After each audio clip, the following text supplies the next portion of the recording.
Welcome, everybody, to this week's podcast episode for the Financial Freedom Podcast. I'm your host, Dr. Christopher Liu. And as you know, we talk about 4 different types of freedom: time, financial, location, health freedom. And I'm always interviewing entrepreneurs, people on the cutting edge, changing the world. So today we have Sandra Halling, and she's going to talk to us all about email marketing. So it's going to be a fantastic discussion.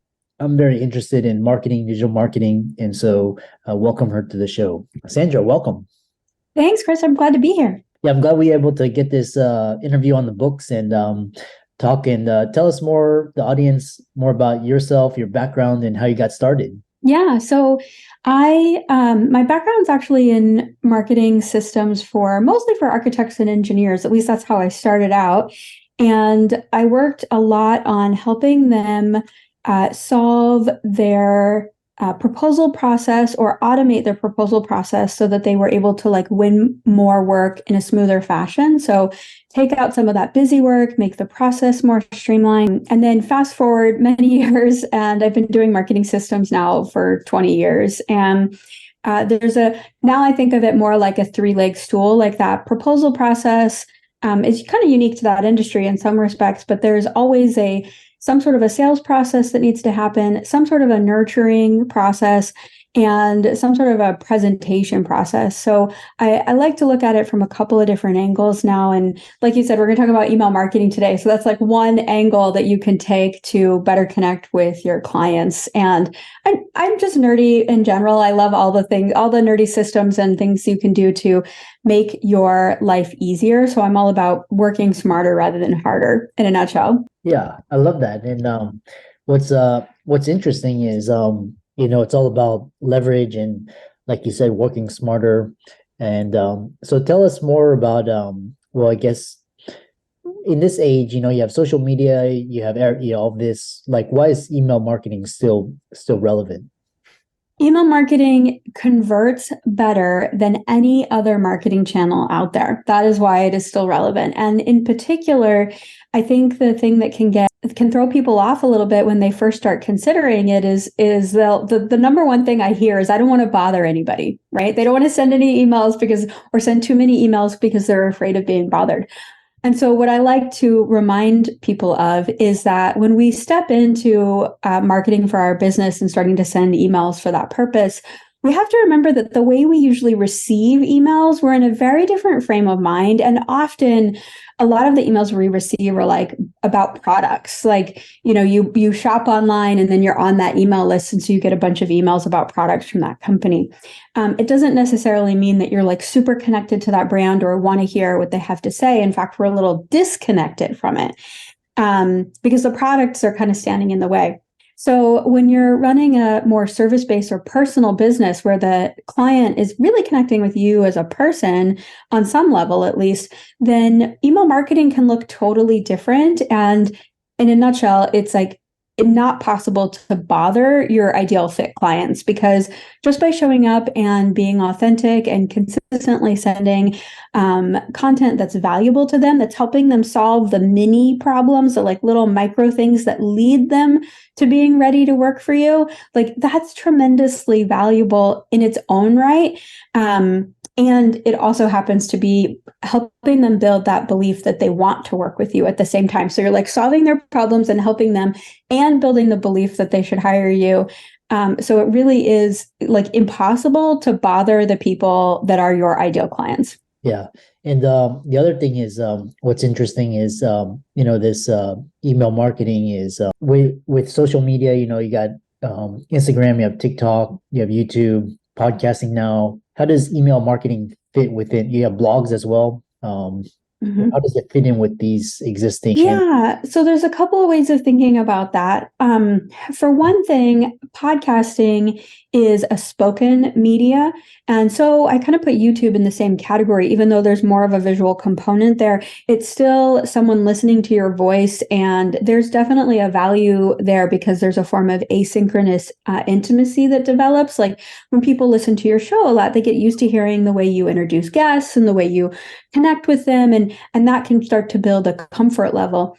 So I would put podcasts and YouTube closer into the same category, although it depends on your particular area of expertise, what you're offering, because sometimes the video format really does trump the audio. But for some people, being able to do audio can really just be the perfect fit, because then you're in their ears while they're standing at the sink doing dishes or walking their dog or whatever it is. And it's a much more kind of intimate way of connecting with someone. Email marketing, on the other hand, and blogs, those are written forms of media. So straight off the bat, it's a slightly different structure to it. And I recommend that my clients do one of both categories. So either YouTube or podcasts and blogs or email. Usually blogs and email kind of go together, because there's this sort of side branch off the blogs, the articles, that you can post them on other platforms. Like you can post them on your website. You can also post them on LinkedIn, and you can post them on Medium, but you can also do SEO. So SEO is what we call search engine optimization. It's where you go into the back end of your website for that article, and you're entering really specific keywords and making a smart title for it so that it's searchable via Google. So a couple of different strategies there. You've got the video and the spoken word. You've got writing, and then you've got social media and SEO as well. Yeah. And so it sounds like, in combination. And I know a lot of, like, for example, like I use email marketing to drive traffic to my podcast, and people can subscribe to your email, and it's like so many different channels. And so I think, you have to have your hand in, a couple of distribution channels.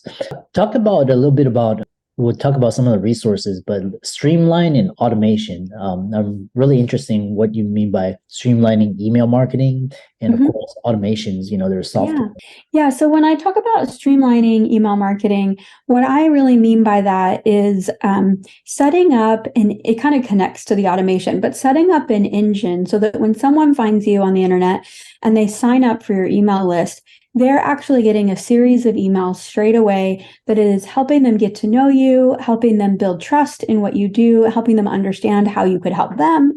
And you do that by sending sequences that are, 4 to 6 emails at a time. And you want to keep those emails relatively short, like 300 to 500 words, no novels. And you build on that, right? So over time, and this is where it starts to connect to the automation, is that you'll have multiple sets of these 3 to 5 emails that you're kind of daisy chaining together that serve different purposes. So some of them are going to be very get to know you style. They're just sort of informative. Some are going to be more of a direct sales, like you have this problem, I can help you solve it, and here's why that matters. More of a direct sales.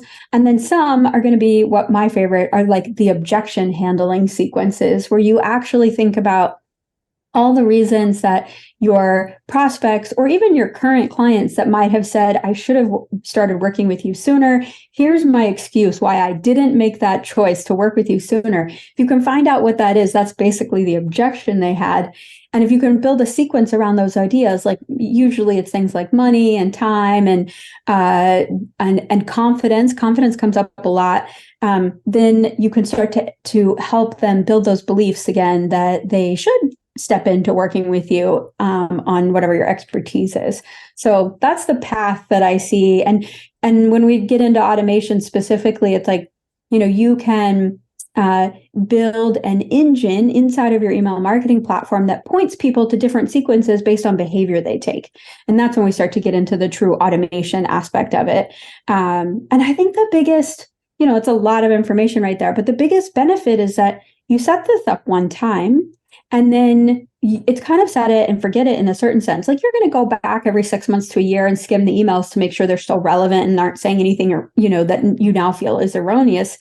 But for the most part, once it's set up, they end up on your list, and there's 30 to 60 to 90 days of emails that they're getting before they're ever ending up on just getting the regular newsletter, right? And that's really important, because by the time they get to the newsletter, you want them to have some context for what you believe and why you're doing the work you're doing. And so if you drop them straight into the newsletter, they don't have that context built. But if you have this daisy chain series of emails sequences that start to build those beliefs and explain that context, then by the time they get to the newsletter, you've got a solid foundation under you for that, building that relationship with the prospect.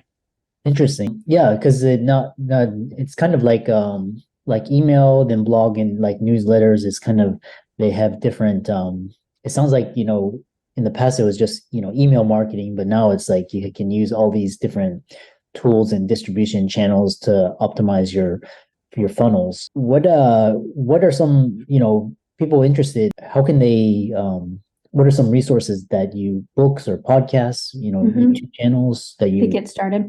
yeah. So there's a couple of resources that I really like. So one is Email Marketing Heroes. They're great. They know a ton. They have great templates. They have a membership, but they also have plenty of free resources. So you could check that out. And I'll get the links to all these to you so you can put them in the show notes also. So Email Marketing Heroes is one of my favorite. And then the other one, you mentioned funnels a couple of times. Funnel Gorgeous is my favorite for that. And they actually have a free gift freebie offer for a template that'll help you write your email sequence, your welcome sequence, your very first sequence. So both of those are resources that I really enjoy. And I think also it really depends on what email system you're going to use, because there's the strategy component, which is what those two service providers that I just mentioned could help with. But when you get into the technical mechanics, that's when someone like myself, who I generally build in ConvertKit, sometimes MailerLite, or I have some colleagues that they prefer Active Campaign. You want to find somebody who's using the platform that you're using, or somebody that you really trust their perspective on and understands your business model, because there are nuances to business models that can really make a difference in how you might want to structure that engine that I was describing to handle all those automations. So finding a person to help you get set up and sort of refine it can be sort of like step 2 in the process. Yeah, interesting. What are some of the common, I know you work with clients, and what are some common mistakes that you see with clients when they do email marketing? So the first would be believing that they're going to bother people, like we talked about. So it's like it's impossible. We just have to let that one go, and it can be sticky. It can feel awkward, like an itchy sweater at first. And the only way to get rid of that itchy sweater feeling is to start emailing, and then you're going to start getting replies if you're doing it well. And those replies will be like, "Oh my gosh, this was so helpful. It was just what I needed to hear today. Thank you so much." And you'll realize that you were actually holding out on people by not emailing them often enough. And every so often you will get somebody who complains, and it's like, you know what? You can unsubscribe at any time. That's what the button is there for. So we don't need to hold anybody hostage or, worry about them feeling like victims because they're on our email list. Like, they can unsubscribe, and we want them to unsubscribe because, it's costing us money to have them on the list. And if they're not enjoying the content, then they don't need to be there. Yeah. So you can't bother people. The other thing is paying attention to the unsubscribes. I would not do that. Some systems will by default tell you when people unsubscribe. That's step 1. You want to turn that off. You basically never want to look at it or even worry about it.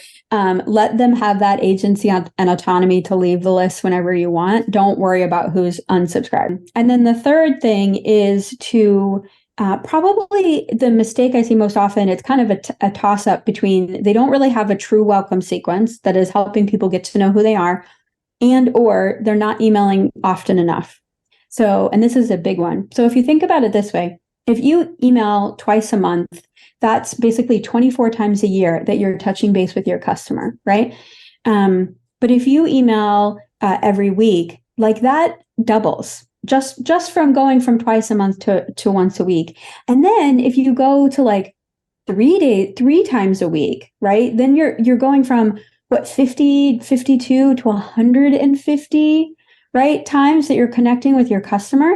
That is a world of difference in terms of how your customer is or your prospect is connecting with what you have to say. And the key about this is that you're not going to send super long emails. You're basically sending snippets of ideas that help them go farther down their journey from where they were when they found you to where they need to be in order to say yes to working with you. You're stepping them through that process, one little nugget of information at a time, right? And so that's really the key, I think, is knowing that you can't bother people, getting that welcome sequence set up, not worrying about who unsubscribes, and then leaning into sending more emails than you think you ought to. Just stretch that boundary just a little bit until you get used to it, and then you can stretch a little more.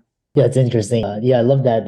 Not bothering people, and but like I said, you just unsubscribe, or just tune out. Really interesting. Like I said, I really love like email blogs, SEO. Those are kind of like the core, and then you have all these other things that you can kind of mix and match. Still powerful. How do people follow you on social media, connect with you, contact you, and reach out? Sure. So if you're interested in what I had to say today and want to learn a little bit more about how it might apply to your business, you can go to sandrafixmytech.com and sign up for a free call. I do 20-minute consults. It's not a sales call. It's just a chance to like talk out what's working, what's not, and point you in the right direction. So that's one option. And then you can find me on YouTube at Creatrix of Order and on Facebook and LinkedIn as well. So I'll get all those links to you so we can put them in the show notes.